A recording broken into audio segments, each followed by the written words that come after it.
Está la ministra de Educación de la Ciudad de Buenos Aires, Soledad Acuña. ¿Cómo estás? ¿Qué tal? Buenas noches. Perdón la demora, pero estaba amamantando, literal. Entonces salí corriendo. Te hicieron creer que vos podías demorar el programa para amamantar. Bueno, Perdón. Los derechos. Bueno, Los derechos de las gente mujeres, que cree ¿viste? que tiene derechos. Qué empoderada. Empoderada. Hablemos de estas. Hay algo que es medio antinatural, pero es natural, que es que los padres no tienen ninguna influencia sobre qué es lo que se les enseña a los chicos dentro de un aula. Y ahora lo que vemos es que también, por ejemplo, en la provincia de Buenos Aires, los docentes, los gremios docentes tienen mucha influencia en la currícula. Si podemos volver a repetir, porque hay gente que se va sumando en la medida en que avanzan los minutos del programa, ¿cómo creó una planificación de unas jornadas que es casi un adoctrinamiento, es un plan de gobierno, una reivindicación de los años kirchneristas? ¿Qué pensás de eso? Ahora lo vamos a ver, mira.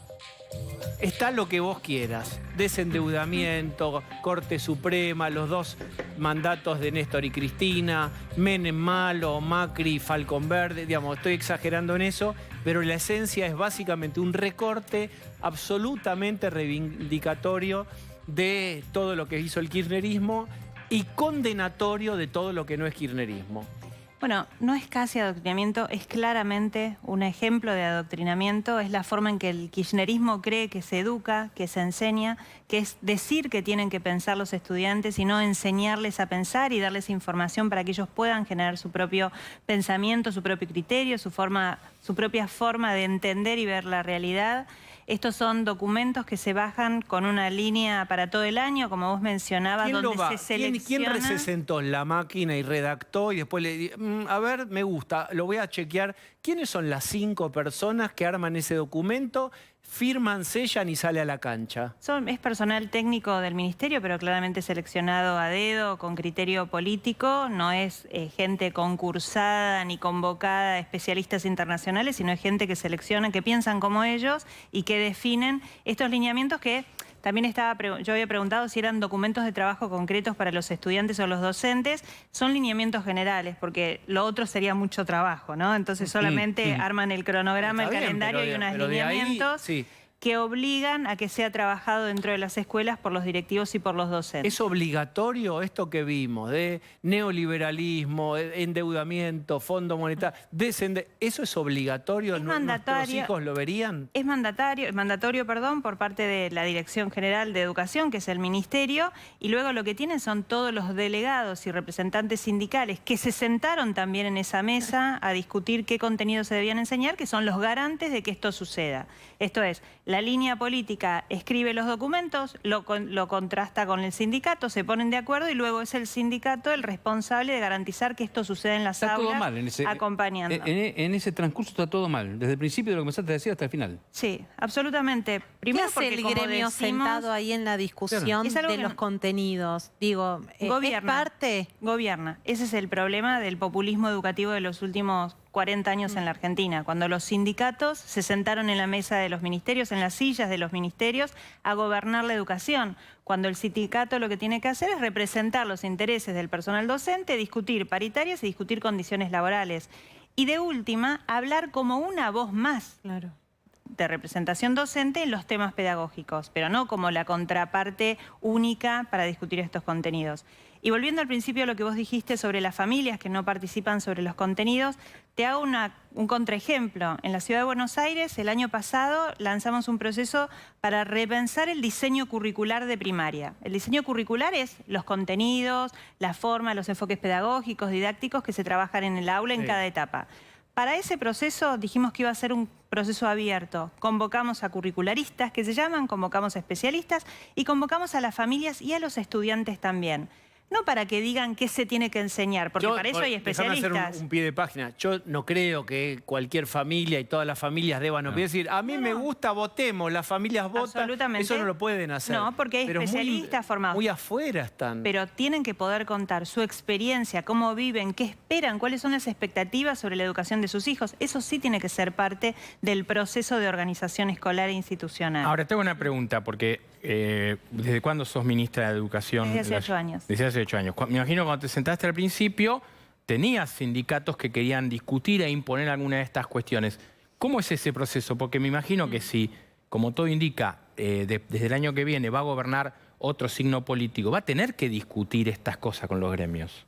Mira, se logró con mucho tiempo, veníamos de un proceso donde Esteban Bullrich había generado mesas de diálogo permanente con los sindicatos y se logró con mucha resistencia por parte de los sindicatos, con muchas manifestaciones, tomaron las oficinas, hicieron paro, hicieron marchas, fueron a la legislatura, pero nosotros nos mantuvimos firmes.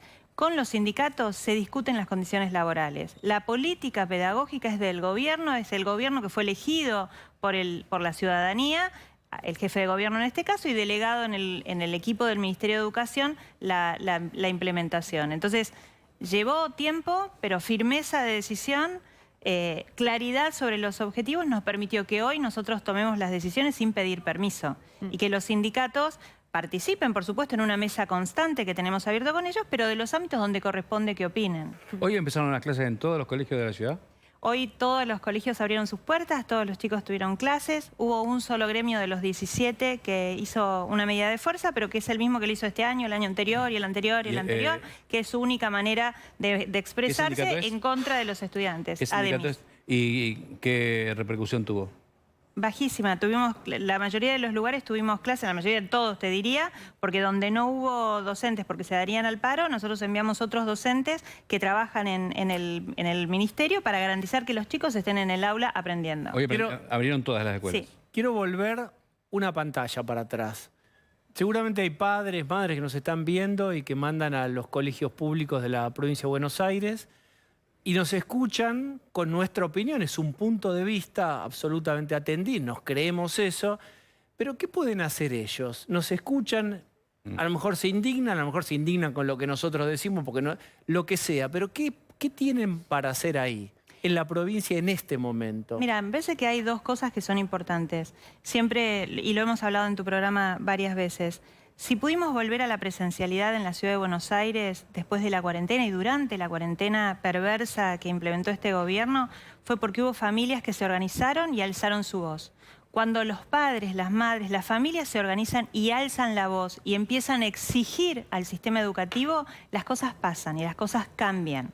Entonces, por un lado está el estar presente, el manifestarse, el expresarse, el ir a la escuela, el interiorizarse, hablar con los directivos, opinar, participar de las cooperadoras escolares, procesos participativos permanentes, digamos, que a veces uno no tiene ganas, pero hace la responsabilidad familiar también de la educación de sus hijos. Y lo segundo es tener en cuenta que este año hay elecciones. Bueno, y en yo esas decía, elecciones... esto es para pibes de 16 años que votan. Que votan y por eso, precisamente por eso les quieren decir qué tienen que pensar. Bueno, eso es lo que venimos mencionando. Votan, claro. Y por eso digo que en estas elecciones lo importante es tener en cuenta que no solamente hay que buscar que se solucionen los problemas que hoy en la coyuntura, en el día a día nos surgen. O sea, no solamente hay que votar pensando en la inflación, en la inseguridad, hay que pensar también pensando en el futuro, y en el futuro está la educación. Entonces, es importante que le exijamos a nuestros candidatos que nos digan cuál va a ser el ministro o la ministra de Educación, cuáles van a ser sus planes, cuáles van a ser sus estrategias para convencer a los 24 gobernadores de la Argentina y gobernadoras que tengan priorizada la educación y pongan el foco en los chicos. Ahora, te hago una pregunta. Vos, ¿qué le decís a una docente que está viendo y que quizás en unos días vaya a clase y se encuentra con que tiene un cuadernillo que le dice que en noviembre tiene que hablar de los dos gobiernos de Cristina, del desendeudamiento, de la ley de medios y de que el gobierno de Macri fue la vuelta al FMI? ¿Qué tiene que hacer una docente? Tiene un diseño curricular que es la guía que tiene que seguir esa docente, que tiene formación profesional que ha recibido a lo largo de su carrera y que con el criterio profesional tiene que poder traer la realidad del contexto al aula, pero siempre generando la posibilidad de pensar y la libertad de los estudiantes de formar su propia opinión y no de decirles cómo pensar. Creer, apostar a la inteligencia de nuestros estudiantes y dejarlos que ellos mismos construyan su forma de mirar el mundo. ¿Y al estudiante qué le podrías decir? Esto mismo, que sientan la libertad de cuestionar, que sean críticos, que entiendan ellos cómo es leer un documento que viene con una baja de línea, que sepan buscar información, así como se acostumbraron en Internet a elegir qué información es válida, que también pueden hacerlo en la escuela cuando suceden estas cosas y que también levanten la voz. Tienen derecho a levantar la voz y exigir la construcción de la libertad para el futuro. Diego, ¿me dejás mostrarte una foto que sucedió hoy? Sí, por favor. Sucedió inauguración del ciclo lectivo en Parque Patricios. ahí ves, Felipe Miguel, jefe de gabinete, Soledad Cunha, la ministra y Larreta. ¿Qué tiene que ver esta foto con lo que sucedió hace poco, día ayer, si no me equivoco, anteayer, entre Jorge Macri y Mauricio Macri, y hoy Larreta con vos, que vos sos precandidata a jefa de gobierno? Bueno, nosotros hace 8 años venimos inaugurando el ciclo lectivo con mucha alegría, con mucha emoción. Hoy fue nuestro último primer día de clases de Horacio y mío en este rol. Trabajamos juntos hace 25 años y yo creo que represento todos los valores del PRO, del cual formo parte hace 20 años, los valores que Mauricio trajo a la construcción de este espacio. Tengo la experiencia y la formación en la gestión, que es lo que hizo Horacio, de establecer un método, de ponerle trabajo y trabajo a todo lo que hacemos todos los días. Y tengo el carácter para tomar decisiones y enfrentar las dificultades cuando hay que hacerlo. Con lo cual, me parece que resumo todo lo que hace al PRO. Y la foto con Horacio es la imagen de 25 años de conocernos, 25 años de trabajar juntos, de construir y trabajar en su proyecto político de parte mía para que él sea el próximo presidente de los argentinos y su acompañamiento él a mi trabajo, a mi método, a mi experiencia, a mi capacidad y obviamente a mis valores. Muchas gracias por haber venido. Gracias a ustedes.